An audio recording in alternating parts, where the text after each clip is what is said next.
everybody. We're looking at the 27th Sunday, and I believe this is October 1st. I hope I'm correct. I always go to my calendar. And today, for a change, we'll look at the second reading, not the gospel. It's from Paul's letter to the Philippians. Probably one of my favorite letters from Paul, one of my favorite books of the New Testament. It's 4 chapters, so it's easy to read in one sitting, one so inclined. Remember, when Paul writes the letter to Philippians, he's not writing in some palace. He's not sitting on some beachside or even sitting at home or in some comfort. He's in prison, all right? And so these words are someone who's not having a easy go of it, who's going through a difficult ordeal.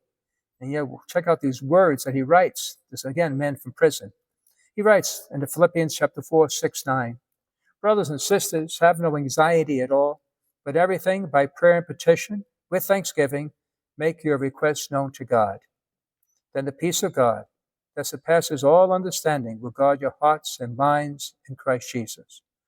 Finally, brothers, whatever is true, whatever is honorable, whatever is just, whatever is pure, whatever is lovely, whatever is gracious, if there's any excellence, if there's anything worthy of praise, think about these things. Keep on doing what you have learned and received and heard and seen in me.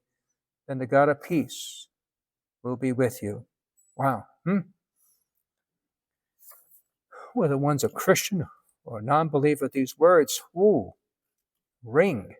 It's like, wow, this is what I want in my life, right? We all have worries, cares, concerns, anxiety, some on a higher level. Imagine someone says, guess what? Have no anxiety at all. No anxiety at all? Nope. Well, what is your secret? What's the answer? What pill do I take? Nothing like that. But Paul, again, who writes this in prison, says, but everything by prayer and petition, with thanksgiving, make your requests known to God. And so what are we dealing with? We're not alone. We bring it to the Lord, and we trust God's providence. We trust God's prayer for us. So by prayer and petition, we put it in God's hands. We dismiss it. We trust God. And we also, thanksgiving. Now, notice when you bring your petitions and requests to God, the thanksgiving doesn't follow or waiting for the response to see how things turn out. Okay? It is as you're praying, as you're seeking, as you're asking. You have that expectant faith. You have that trust in God. So I thank God before the outcome. My former church, we didn't have any stained glass windows. It was a nice church, but it just had this yellow tint from the sun in the window. Any picture you took always had this yellow film on the film. It just didn't look good. And so I would, in the morning, be in the church by myself, and I'd be walking up and down the aisles in the church, and I would look at those windows, and I saw in the image of my mind the stained glass windows. And not only did I see it, but I would be thanking God for it. I said, Lord, thank you, Lord, for these beautiful stained glass windows. And some I even imagined, pictured. I knew I saw Don Bosco and maybe different saints. But I'd go up and down before it happened, and I would give God thanks for answering my requests in prayer. And it's funny because we had an outstanding bill paying off a school building, but I still believe that we can find the finances, and we did.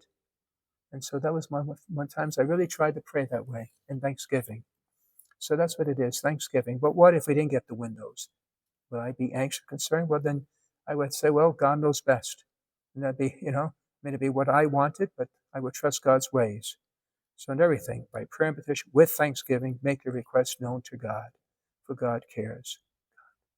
What if you're really, worried, anxious, and then your anxiety, in the middle of the night, it's keeping you awake, and all of a sudden, an angel from God appears to you, and he just says 2 words, or he or she says 2 words to you. Then what you're dealing with, your concern, your anxiety, your concern, and just whispers to you, God knows. And that's it. Would that be enough for you? God knows. I would like to think, well, if God knows, it's good enough for me then. God knows. All right, then I would trust. And so even if the angel doesn't appear to us, that's how we approach it. God knows, God understands, God is with us. And once we have that, the peace of God will keep hearts in your mind in Christ Jesus. That's peace. The world cannot give it, only God can give. All right. And the second part of this brief reading, but still powerful words, isn't it? Let's look at how we think. You want to change it? Change your mind, change your life. Change your thoughts, you change your life. That's it. It's your thoughts that control you. Before an action, it's usually your thoughts go before it. So change your thoughts, you change your life. Mhm. So whatever's true. So what do you think about? Whatever's true, whatever's honorable, whatever's just, pure, lovely, whatever's gracious. Anything excellent or worthy of praise, you think about these things. How often we think about what's wrong with the world, with all the problems, our problems. Of course, it's going to bring you down, Negativity in, negativity out. Now, I'm not saying to live a world with, rose-colored glasses, Pollyanna, everything's fine. No, but really what do you want to think about? What do you think about when you're not thinking? Ask yourself that. What do you think about when you're not thinking? Those absent, when you're brushing your teeth, driving, where does your mind go? Do you fall into the worst scenario? You think the worst? And so you change your thoughts. You change your thoughts, you change your mind. And lesson one other thing here tells us, we as Catholics particularly, we have a great respect, honor for our saints, right? We hold them we hold them up as models, someone to imitate. And Paul, humble as he is, he says, "What you learned and received, heard, and seen in me, keep on doing." So he's saying, and he has said it other places, imitate me. I realize he's not perfect. I realize there's a lot of good qualities of Paul. So therefore, what you see in me, do. And then the God of peace will be with you. So this is a nice reading to read. It's powerful, necessary. And it's one of the readings you just want to keep reading, constantly in your life. Never lose sight of Philippians 4, 6 through 9. So you may have peace. May you have no anxiety. May you have God's grace in your heart. God bless you.